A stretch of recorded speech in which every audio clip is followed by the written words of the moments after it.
OK, it's time for Barrage to Barrage here in St Austell in Cornwall.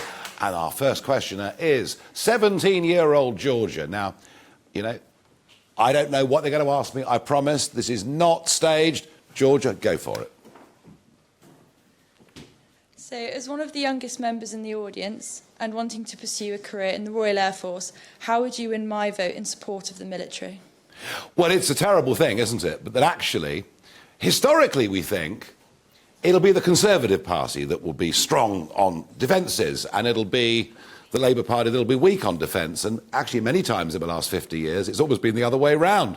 We have seen a really very disturbing decline in the number of personnel that we have in all branches of the armed forces.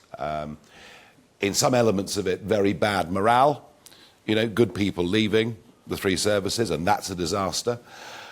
Georgia, there are two things here. It's very easy to say money's the solution. It's very easy to say, you know, we should be 3% plus of GDP spent on defence. And in terms of NATO, that's important, because America's been paying its way and our friends in Europe haven't. But it's not just about spending money, it's about how you spend money.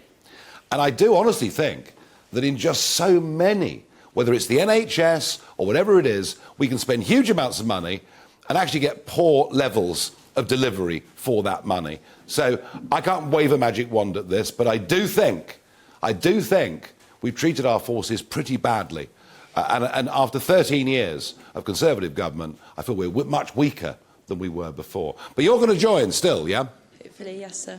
And what do you want to be, a pilot, an engineer? What's your plan? A pilot, sir. A pilot. Georgia, you go for it, at the very best. OK, Paul. Good evening. Hello, Nigel. In 2002, the BBC ran a TV programme and poll for the 100 greatest Britons. Number 1 was Churchill, and number 2 was Isambard Kingdom Brunel. If the BBC was to run the same programme now, who do you think would be number 1? Well,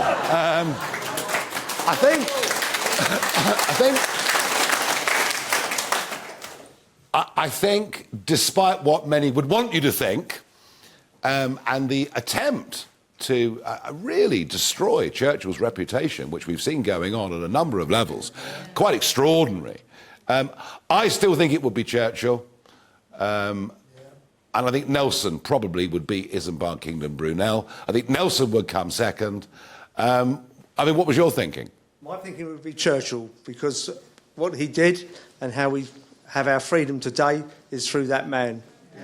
Absolutely. I agree with you. Thank you. Yeah, no, and, you know, Black Lives Matter, or whoever it is, can damage his statues in London, but I don't think the great British public have changed their minds, Paul, one little bit. Let's go to Carol. Good evening, Nigel. Welcome to Cornwall. Thank you. Do you think it's time to finish the Remembrance Service and the march past at the Cenotaph, where our Prime Ministers, past and present, bow their heads in respect when they are giving away our country? Shame on them all. Well, Carol, you know, it's very easy to criticise any government at any time. I felt myself, when I was a lot younger, that we were kind of giving our country away to Europe piece by piece, and our independence and our rights of self-government. And indeed, I felt, you know, much of what we'd perhaps sacrificed in previous generations. So I felt that. Look, you can like politicians, you can dislike politicians. We do still live in something of a democracy, though I'd like to see the electoral system changed and much else. But overall, I mean, it's quite interesting, actually. I think that Remembrance Day services, whether it be at the Cenotaph or around the rest of the country, these days, they're pretty well attended. You know, people do actually care about this stuff, and whilst Afghanistan and Iraq were absolutely awful, I think the fact that so many young people got killed or maimed reconnected us with this concept of sacrifice and what going to war actually means. So, no, I wouldn't scrap any of the services. And love them or hate them, I'd still let the ex-Prime Ministers attend. I'm sensing, Carol, you would take a rather harsher line. Yes, I just think they're a lot of hypocrites. They say one thing, bow their heads in respect for all those young men that died. And what are they doing to our country? What they fought for was freedom. My dad was a prisoner of war for 3 years. Yeah. What would he say if he was living now? Well, Carol, you're probably going to get quite a lot of sympathy for that view in the room, that people do. I just want somebody to do something. well, it was once said, you know, it was said before that we get the politicians we deserve. We get the politicians that we vote for. But well, there is some truth in that. Under the system we have, I still believe personally that if we change the electoral system, we'd get some different kinds of people reaching the top of the tree. And you know, that's what I would passionately like to see. But, and do you approve of the poppy having no plastic in it? No, I do not. Well, come on. I'll be wearing mine from tomorrow. Carol, thank you. I'll be wearing mine from tomorrow. There's always this debate about when you should start wearing a poppy. And some people wear them very early and others, and I've normally worn them from the 1st of November. But apparently the Royal British Legion say we should wear them from the last Friday in October. So I'm going to put my poppy on tomorrow in accordance with the Royal British Legion. OK, number 4 is Elmars. Elmars, good evening. What's your take on the cost of the energy price to working class people? Like in my case, my bills rose from £800 per year to over £2,000 due to sanctions on Russia. Is there any chance of this going down soon before the old and the poor have to decide if to have fuel or food on the table? Thank you. I think that's an issue that directly really scares, and I mean scares, millions of people. I agree. I saw a piece in the business section of today's Daily Telegraph after the last round of auctions for wind farms in the North Sea failed because the government weren't paying a high enough price according to the people that want to provide wind energy.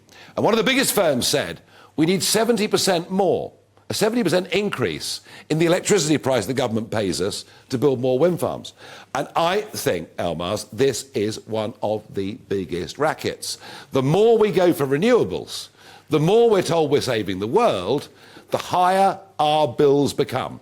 Because your bills are loaded with subsidy to pay our renewal obligations certificates. So I don't want us to go back to, burning really filthy coal, and all the rest of it. I don't want us to do that, but I think there's a balance to be struck.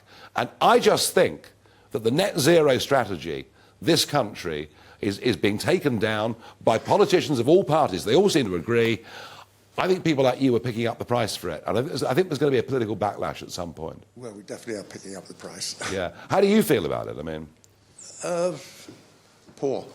Poor, yeah. No. Elmars, you are not... Walk around the supermarket, walk around any shop, go and fill up your car with petrol or pay your gas bill or whatever. Everything has gone through the roof. Yeah. Have pensions gone through the roof? Yeah. Not the last time I looked. Yeah. No, it's a very fair point, and it worries a lot of people. Thank you. Thank you. OK, and finally, Kevin. Kevin, good evening. Hi there, Nigel. How can we get the government to prioritise NHS dentistry? It's a real issue here in the southwest, and a lot of people haven't got access to an NHS dentist, and we need to get it so that everyone in the country has access to an NHS dentist in a local town. When I was looking on there earlier today, Southampton was one of the closest places I've had all the silly oils to get a dentist with the NHS. Now, myself and my family had an NHS dentist in Newquay, just round the corner, and that went on for some years. It was perfect, but they've sent me a letter. I'm tempted to say, what NHS dentists? Because they don't really exist anymore. I get your point. I had a former boss of the British Dental Association on my show last year, and he said, dentistry can't win you general elections, but it might help to lose you general elections. And there's already great disquiet about getting GP appointments. That's become harder and harder and harder. With dentistry, all I can tell you, honestly, Kevin, at the moment, there is no government plan to reverse it. No government plan to reverse it, and therefore, what you have to do, we're back to really Elmar's point, is you have to pay for it. And it's an awful lot of money at a time when people are hard up. I wish I could give you a magic bullet on it. I can't. It's very low down at the moment, political priorities, but it should be a lot higher. And Kevin, I understand your frustration. Thank you very much indeed.